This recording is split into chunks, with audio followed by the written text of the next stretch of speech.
Hi guys, मैं सौरभ सिंह। आज इस वीडियो के अंदर कनाडा टूरिस्ट वीजा की जो रिक्वायरमेंट्स होती है उसके बारे में डिस्कस करेंगे। कौन कौन से आपको डॉक्यूमेंट्स चाहिए, फंड्स आपको किस तरह हेल्प कर सकते हैं, कौन सी आप डॉक्यूमेंटेशन रिक्वायरमेंट फुलफिल करने के अंदर मिस्टेक्स कर देते हो। तो वीडियो इंपॉर्टेंट है, लास्ट तक जरूर देखें। फर्स्ट ऑफ ऑल, आप जब भी गूगल पे सर्च करते हैं कि कनाडा टूरिस्ट वीजा की क्या रिक्वायरमेंट्स हैं, उसके अंदर अलग अलग चीजें आ जाती हैं। कोई कुछ बता रहा है, कोई कुछ बता रहा है, कुछ वीडियोस कुछ बता रही हैं।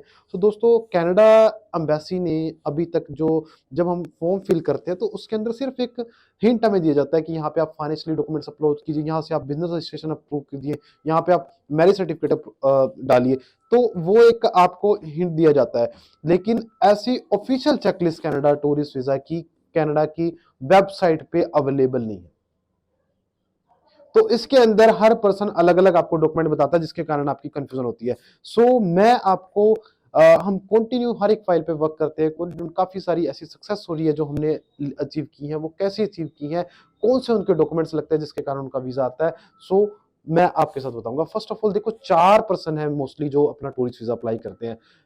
पहला agriculturist, second businessman, private job और गवर्नमेंट जॉब। एग्रीकल्चर की बात करें, आज बहुत सारे ऐसे एग्रीकल्चर्स हैं जो फार्मिंग कर रहे हैं।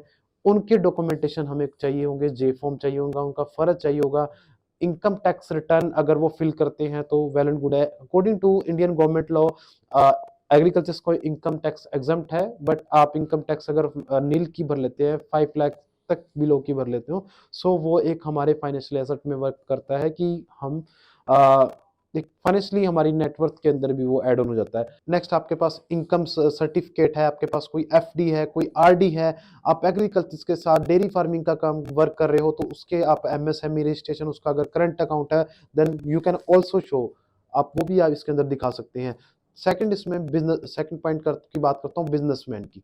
बिजनेसमैन के सबसे पहले इंपॉर्टेंट है उसका बिजनेस को प्रूव करना, क्योंकि जब भी हम फॉर्म अप्लाई करते, कनाडा टूरिस्ट वीजा का फॉर्म भरते हैं, सबसे पहले उनका फॉर्म वहां पे लिखा होता है कि बिजनेस रजिस्ट्रेशन। अब बिजनेस रजिस्ट्रेशन के ऊपर जब क्लिक करते हैं तो वहां पे दिखाता है कि कोई भी ऐसा डॉक्यूमेंट अपलोड करे जिससे आपका प्रूव हो जाए कि आप बिजनेस क्या करते हो। उसमें आपका एमएसएमई भी आ सकता है, आपका रजिस्ट्रेशन भी आ सकता है, आपका जीएसटी भी आ सकता है, आपके पास किसी भी तरह का प्रूव हो जिससे आपका बिजनेस क्लियर हो। उसके बाद जीएसटी, इसके सर्टिफिकेट, इसमें आपका इसके अंदर फाइनेंशियली नेटवर्थ, अगर सीए रिपोर्ट है वो भी इसमें लगा सकते हैं आप। इसके अंदर अपनी जीएसटी की बैलेंस शीट जो आपके पास रहती है, जिसमें लॉस प्रॉफिट सब कुछ रहता है, वो भी आप इसमें शो कर सकते हैं। उसके बाद normal visiting card, I card हमारे डॉक्यूमेंट रहते हैं। देखो, मैं आपको ना जो मेजर इसमें डॉक्यूमेंट्स है, जो इंपॉर्टेंट डॉक्यूमेंट है, वो ही आप बता रहा हूँ। वैसे तो बहुत सारे डॉक्यूमेंटेशन होते हैं जब हम आपसे लाइक आपके पैन कार्ड, आधार कार्ड, मैं इसमें आप वही डॉक्यूमेंट बता रहा हूँ जो आपके लिए बहुत इंपॉर्टेंट है।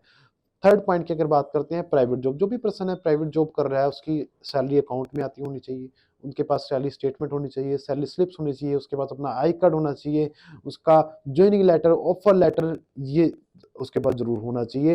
देखो, बहुत सारे पर्सन क्या करते हैं कि उनकी जो सैलरी है वो कैश में आती है, वो रिटर्न में लिखवा लेते हैं। तो दोस्तों, जहाँ तक हो ऑनलाइन सैलरी है उसका रिकॉर्ड आपके पास रहेगा, तभी आपको जो वीजा रेशो हाई होंगे। कैश की जो सैलरी आप लिखवा लेते हो उसके अंदर कहीं ना कहीं वीजा रेशो पे थोड़ा सा फर्क आ जाता है। अब लास्ट हम बात करते हैं गवर्नमेंट एम्प्लॉय पे। गवर्नमेंट एक ऐसा पर्सन होता है कि जिसकी स्टेबिलिटी बिल्कुल प्रूव होती है और जिसके वीजा रेशो बहुत अच्छे होते हैं, क्योंकि उनके पास सारे ऑलमोस्ट एविडेंस होते हैं जो उनकी गवर्नमेंट के द्वारा दिए गए होते हैं। वो सारे डॉक्यूमेंट है वेरीफाई हो जाती है बड़ी इजिली।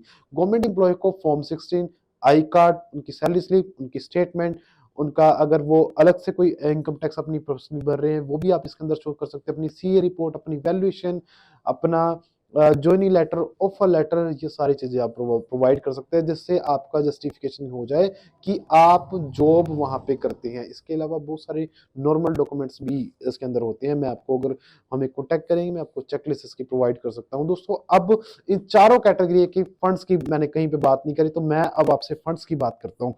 फंड्स हर एक पर्सन को किसी भी कैटेगरी से है, मिनिमम 4 to 5 लाख पर पर्सन आपने फंड्स को शो करने हैं, और कोशिश करें 10 to 15 डेज का ही अपना टूर प्लान बनाएं। ऐसा ना हो कि टूर प्लान आपने 2 मंथ्स का बना लिया है और फंड्स आपके पास सिर्फ 2 लाख है। तो according to your living expense, according to Canada living expenses, तभी आप अपने फंड्स जो अकाउंट के अंदर शो करें। और फंड्स मैं हमेशा कहता हूं कि 40% जो आपका वीजा है वो फंड से क्लियर हो जाता है जब आपकी कोई भी पर्सन स्टेटमेंट देखता है कि उस कंपनी से आपको पैसा आ रहे हैं, या आपकी जो जहाँ पे आपने एग्रीकल्चर से आती है, कहीं से भी आपको किसी फर्म से या सैलरी आपके अकाउंट के अंदर रेज देखो आपकी स्टेटमेंट से बिल्कुल क्लियर हो जाता है कि आप एक्चुअल के अंदर करते क्या हो। तो फंड्स एक बड़ा इंपॉर्टेंट रोल प्ले करते हैं।